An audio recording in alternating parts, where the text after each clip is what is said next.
Did you know we have completely ad-free early access to all of our episodes? Well, we do. Not only that, but we have dozens of bonus episodes waiting for you. Head on over to patreon.com/ghosttownpod, and you can check it out for 7 days absolutely free. That's patreon.com/ghosttownpod. I love devouring a thriller alone at night, just letting my imagination run wild. Well, I definitely got what I wished for when I dug into Run on Red by Noelle W. Eiley. Oof. The viral suspense thriller that killed it, not literally, on Book Talk is now available to you as a deluxe special edition with gorgeous stenciled edges and a beautiful foiled cover. Talk about a vibe, my friends. Run on Red is a survival thriller about two women driving down a remote country road when they realize they are being followed. They don't have any cell signal and there's no way to escape. What starts as panicked road rage becomes something far more terrifying. As you might imagine, I consume a lot of thriller content on TV, online, and of course, getting cozied up with a good book is maybe my favorite. But sometimes thrillers can be so, corny. Many don't give me that satisfying setup or the scare factor that I crave. But Run on Red isn't like that. It's grounded with a good pace, the kind of scenario that catches my attention and makes me a little nervous, but not nervous enough to stop reading late at night, I love it. If you're a fan of Frida McFadden, Karen Slaughter, or John Mars, this is absolutely your jam. Run on Red by Noelle W. Eiley is available February 24th, so be sure to add it to your online cart, your big ol' reading to-dos, and eventually your favorite book list. So get under a blanket, get comfy, and keep those lights on just in case, because you're going to love Run on Red.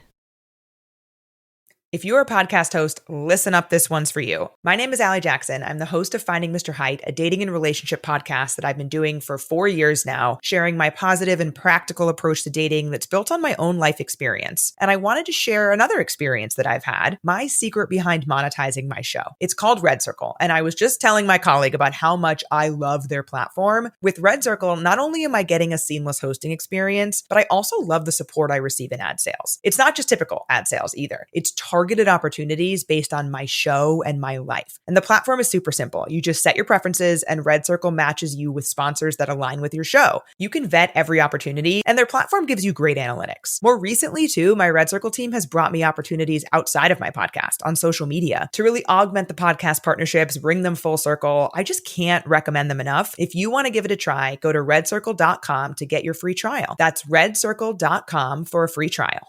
Unlucky number. I'm Jason Horton. I'm Rebecca Lieb. And this is Ghost Town.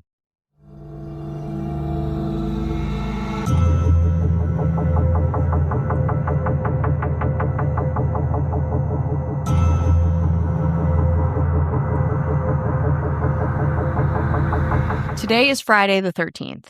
Does this mean anything to you? Are you excited? What is it, just another day on the calendar? Tell me. I think when it's February, it's not as creepy as it is in the fall. Well, it's and winter. March now. Let me go again. Because I was like, oh man, is Valentine's Day coming up? Why do I have brain fog? I only eat Uncrustables day in and day out. And sodas. And then candy. Can anyone tell me why I have brain fog 24 hours a day? No, we'll never know. Well, same goes for, because March is even less interesting to March me. is just dead. A Friday the 13th in March is kind of You're like, spooky? Yeah, not really. I don't think so. March is one of my least favorite months. March? No, maybe April. April's worse for me. We're getting into summer. I can't. I don't do well in the heat. So But March, it has 40 of my family members' birthdays in it. So I remember a lot of days in March. I'm very, very on top of March. You have a March madness of your very own. I'm March mad. Yeah. Well, I don't know. I saw it on the calendar because I'm looking at the 40 birthdays of my family, and I was like, oh, okay, Friday the 13th. Interesting. Now I'm slightly superstitious.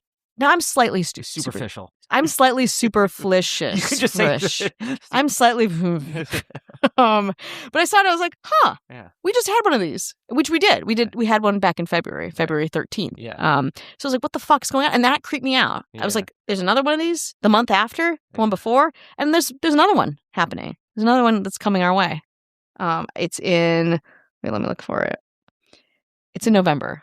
We See, have that's a third that's one. a good one. That's a juicy spooky. one. That's a post-October, pre-Thanksgiving Yeah. spooky thing.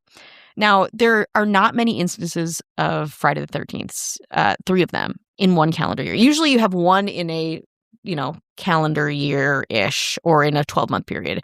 Not this year. This year we have 3. Now, there was one in 2015 of 3 times in a year, and then the next will be 2037. So I'm not a superstitious person per se, but I don't like that. That hits me wrong. I'm not very. Do you think it might be indicating that the world is going to be in a bad place? Because it's pretty great right now, but do you think it might be headed towards that? Does this make the year fucked or the years beyond it? Yes. If anything, is it about maybe this? It might. Who knows? It might be the thing that saves us. Friday the 13th. You think it's gonna bring you down, but it's what saved it. It's what carries it. When there was one footprint, it was the Friday the 13th carrying us. Yeah, it was like, but I was like, where were you? I was like, Friday the 13th was like, I was carrying you the whole time. Mm-hmm. Some Jesus quote in there. Suddenly it took a religious turn. Wow. Oh no. Wow. Now you're in this era? Yeah, here we are. I mean, what are you going to do? Yeah. What are you going to do but turn to our Lord and Savior? Yeah, why not? I don't know. So we don't know. We actually don't know where Friday the 13th comes from. It's kind of the number 13 is unlucky because of this Norse myth where like Loki comes in as the 13th guest and fucks everyone up and like kills a bunch of people. But that's the number 13. Friday the 13th, we don't know. Although doing some Googling about Friday the 13th, most of it was boring, but one thing was not. A study concluded, quote, the risk of a hospital admission as a result of a transport accident may be increased by as much as 52% on Friday the 13th. A more dangerous day? Perhaps. Well, I think Friday is because it's the end of the work week, and I hate that. Like, I love freaking Mondays. weekend. Oh, I hate the weekends. I love Monday, increasing profits for shareholders, Yeah. for corporations, and You there's like like not as much as happening on a Friday. They're like, the stock market closed. I don't like, I hate God, you're that. all business. I'm so. You know what? Let loose a little bit. Take your coffee mug. Yeah. Put it aside. Yeah. Loosen that tie and have a nice Friday the 13th, I guess, I don't know. I wonder if it's more dangerous. Probably not, I would say. But there is something like Fridays and like people going hard on Fridays. Yeah. People are like, oh, I'm gonna like my inhibitions will be maybe a little bit less, or I'm like loosen up. I'm very excited for the weekend. So because I'm excited for the weekend, I'm not as, I don't know, like kind of cognizant of things like safety and stuff. No, you're like, fuck it. I don't have. You're like, I'll walk, not at a crosswalk. Yeah, no. I'll have one less cigarette or one more. No, you won't. You'll have one more. I'll have one more for sure. So Ryan Murphy's new show came out. It's about JFK Jr. It's called Love Story. A lot of buzz around it. I've been seeing a lot of bus stops and billboards. Have you seen it? Have you watched it yet? No, but it's interesting, Jay. I mean, I remember JFK Jr. as always being in the tabloids, I guess. Yeah, right? He's a hot guy, like a plate, like a jet, but not a good guy, right? If I remember. Yeah. No, I mean, there was actually this documentary apropos of none of this that I watched maybe 3 months ago, 4 months ago about him. He seems like a very nice guy who lived in the limelight. Hollywood, like kind of like a Hollywood quality to him. I'm sure somebody out there is like, I know, exactly. I was like, oh, here we go. No, if it wasn't for him, some and like weird charges, sexual abuse. I don't know, like whatever. No, but I more than him, because I think he started George Magazine. He was kind of an entrepreneur. He was very attractive. What else do we know about him? Like he's JFK's son. But I remember him as like being such a part of the 90s, like the fashion.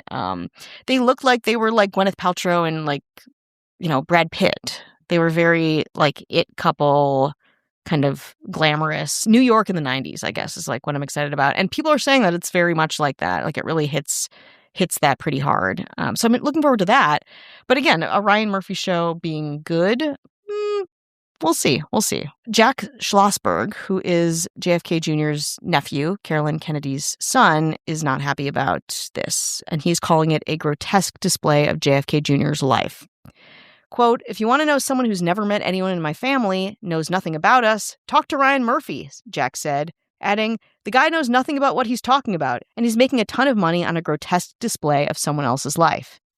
I mean, that's his... Not mincing words. Yeah. That's his jam. Yeah, it is his jam to, like, obliterate a story. Although, the Versace story, he hits sometimes, but most of the time it's like, oh, horrific slander. Like did you watch the Menendez one? I did. Yeah, I watched that one. I mean, I couldn't. I had to. I was like, they're not fucking each other. There's nothing. There's no evidence that says that they have sex with each other. But all of a sudden, it's like Ryan Murphy. It's like abs and like slick shower scenes and like a giant like Beverly Hills mansion.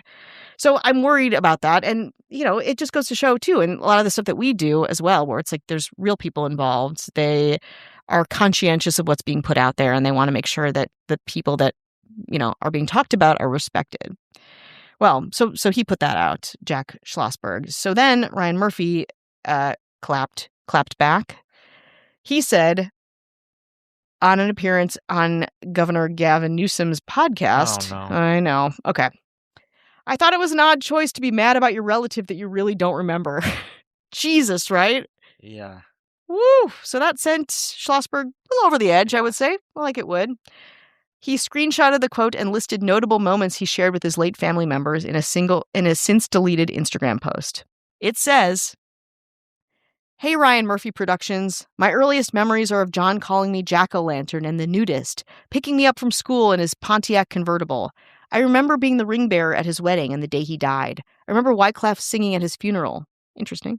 More memories are passed down from stories, like the time he locked himself out of a car in an intersection and asked the guy screaming at him if he could borrow a golf club to smash the window and get the keys, and then did it," he wrote at the time. Now, again, I think that's a very gracious response, given that, like, a guy that you don't know, that didn't know your family's... They're just making a buck off of. Yeah. Exclusively. Yeah. He can't even just not say anything, He has to say something. So, as you know, John F. Kennedy Jr. and Carolyn Bessette Kennedy, they were very high profile. They died in a fatal 1999 plane crash. They married in 1996 after meeting in 1992. And they struggled with the intense media scrutiny around, their lives. They had personal conflicts with each other, which the media really went. And actually, that's something that I remember too, like the fights that they have on a New York City street. But again, how are they being honored? What is their legacy? It's definitely through their family, through, the Kennedys and offshoots of Kennedy family members and things like this, And so I'm curious about it, but also it's like watching it, of course, is giving fuel a bit to the fire. And I don't know how I feel about that. Shit. You know what? I'm starting to think Ryan Murphy's not a great guy. Huh.